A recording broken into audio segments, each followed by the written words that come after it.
Good morning, YouTube. All right, today I'm going to show you how to stuff a pork loin with the most incredible stuff. We're talking dried fruit, a little bit of onion, super good. Even the dog likes it. All right, let's cook, y'all. We got a family to feed. Let's do a good boy. All right, we're going to start a stuffing for our pork roast. And this is pretty adaptable. This is a mixed fruit, so it's like golden raisins and dried apples. You can do dried apricots. You can do craisins, those dried cranberries. Whatever you like. It all works. Okay, so we're going to throw that in here. Cooper. We're going to throw that in here. We're going to put it over medium heat because we're just going to bring this up to a boil. And to this, we're going to add some apple juice and some apple cider vinegar in equal parts. Watch the vinegar, okay? Because when the vinegar comes to a boil, it's like mustard gas. So be careful. All right, so we're just bringing that up to a boil, and we're also going to add, last thing, is a big handful of fresh thyme. That's so good. Okay, up to a boil. That's it. All right, so we came up to a boil, okay? We're going to turn it off. We're going to let it sit here for a little bit. Now, if you can see, let me get that where you can see. There we go. If you can see, there's a lot of liquid left in there. So we're just going to let this sit for, I don't know, 15, 20 minutes, half hour. Depends on how distracted I get. We're going to let it sit there because that dried fruit will absorb that liquid. And that's exactly what we want, okay? So while this is happening, I'm going to get our pork loin ready. All right, so our stuffing is sitting here just, you know, doing whatever. Okay, it is absorbing. All right, so I took our pork loin and I butterflied it. Okay, what does that mean? You can, in a lot of places, have your butcher do this. All right, so this is what the pork loin looks like when you start out. And this one is not gonna roll as pretty as I might otherwise wish because it's too big. This one is almost 5 pounds. It's right at 5 pounds. A smaller pork loin would be easier to do because the pieces, and you'll see in a second, the pieces would be easier to deal with. All right, so this is what it looks like when it's whole, okay? And you cut right down the middle like this, and you leave a piece here. You don't cut all the way through, right? And then, once you've done this cut, you cut this way, perpendicular, so that you can open it up like that. All right, and then you cut this way again, so you can open it up this way. And if this were a smaller roast, this would not be as thick, but because I ordered it for the pickup thing, you know, you can specify I want a roast that's this big, and it's just kind of rolling the dice whether or not you're going to get what you specify. I'm not entirely sure they ever read those special instructions. I put it on there anyway. Anyway, that's what we've got. Okay, so this is ready. This is still... Bladen's buddies are here. All right. Our stuffing is ready. This is not quite... There's still some liquid left. We're going to let that go for a little bit longer. And to our loin, we're just doing salt and pepper on the inside while we're waiting on our fruit to finish doing its thing. I'm actually gonna throw this in the refrigerator while I run over to the Milburn house and see Ricky. I'm gonna take a cat to Ricky. That sounds like a bad joke set up. I gotta go see a kid about a cat. All right, so I'm gonna throw that in the fridge for a few minutes. I'm gonna let this finish doing its thing, and I'll be back. All right, here we go. There's still a little bit of liquid, but not a whole lot. That's really cooled down too. All right, so the first thing we're gonna do is preheat our oven. We're gonna go to 425. 1, 2, 3, 4, 5. All right, now while that gets going, we're gonna attend our roast. So I salted and peppered this. The first thing I'm going to do, I think we're going to roll that way. So let's do our thyme. Because we brought that up to a boil, but it was really just to kind of jump start the absorption of the juice and the vinegar by the fruit. which worked beautifully. Look at how nice and fat that is now. There's a little bit left, but almost not enough to worry about. And what little there is, we can just drizzle. All right, so this just goes in here.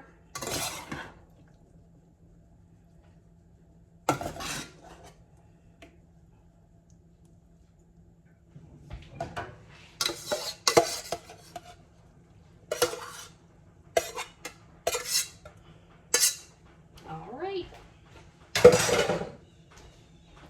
Now this, I spilled. Don't worry about it.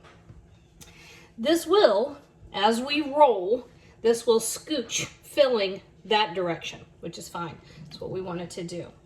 So we just roll it up. And ideally, if your pork loin is thinner than mine, boy, I just did make a mess, didn't I? If your pork loin is thinner than mine, you will have more of a spiral than I'm gonna have. I have a little spiral. There we go. And that part, I will say, is perfect. We want that fat cap right on top of there. And then we're gonna tie this shut. This is just butcher's string. And you don't have to worry about any kind of fancy knot. Anything that just kind of holds it in place while it cooks is perfectly fine. I've had some people I knew get real offended that I don't tie typical butcher's knots or surgical whatever. I just tie bows. I just never took the time to learn how to tie all the foo-foo knots. You're going to cut it off anyway. It's not like anybody's going to give you a grade on it. And if they do try to give you a grade on it, they're not allowed to eat. That's my kind of response to that. And I've got my baking pan, my roasting pan over here. Y'all know I love these sheet pans. I use them all the time. I get 3 packs of them at the big box store. I think the last set I had, I probably literally had for about 12 years. It got to the point where they were just kind of so coated in the stuff that you just could no longer scrub off. I bought new ones. Okay, let me wash my hands and clean this up because this is going to make me insane, and I'll be right back, and then we'll get him ready for the oven. Alrighty. You notice that we just haven't worked very hard. It's my favorite kind of recipe. All right, so I've got about a tablespoon of butter that I just threw in the microwave and melted. And I added about a tablespoon of olive oil. This is just to help the outside get nice and brown. Get little ends on there. Here we go. And I will say it smells amazing already. Now there's something that you can do while I'm thinking about it. If you have not yet started your roast and you want to, give it a brine. Put half a cup of salt, half a cup of sugar in a saucepan with just enough liquid to dissolve it. Add 5 or 6 cups of ice. Soak that roast for a couple hours.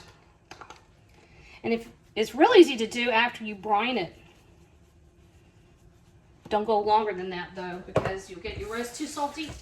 But that will help you make sure that your roast is absolutely delectably juicy. Okay, all right, so 425 degree oven. This is gonna go in for half hour, and then we're gonna cut it down to 325 degrees and let it keep going. Really not a whole lot to look at that point, and almost all of our work is done, which I think is win-win. All right, so we had 30 minutes at 325, and nope, at 425. And then we had turned it down to 325, and it's had another 30 minutes. And over here, I just have some raspberry jam, okay? If you've got homemade, great. If not, you're fine. All right, and to this, we're gonna add, that's about, I don't know, 1/3 of a cup, half a cup, about a tablespoon of apple cider vinegar and a pinch of salt. We're just gonna stir that together, and we're gonna use this to glaze our roast. It's getting done, it's not quite done.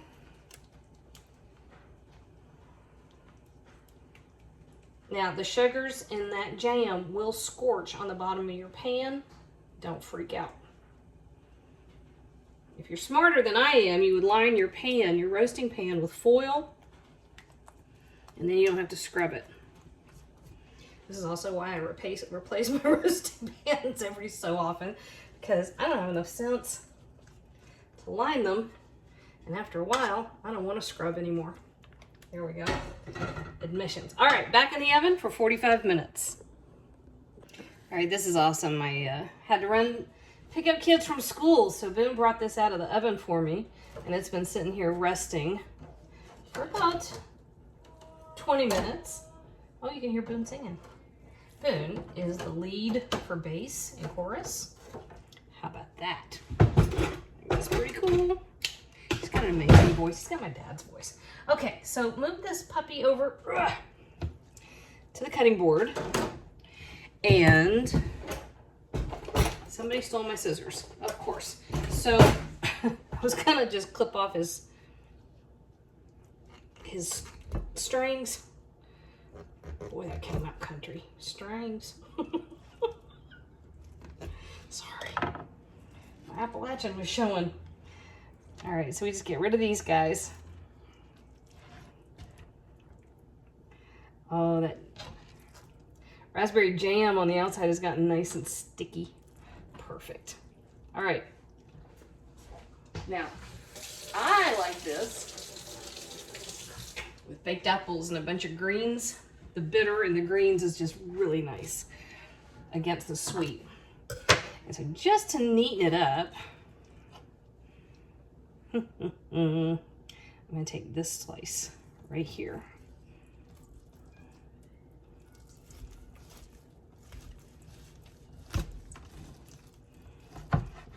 Oh, yes, I think so. Wow. All right, guys. Holy crap. That's perfect.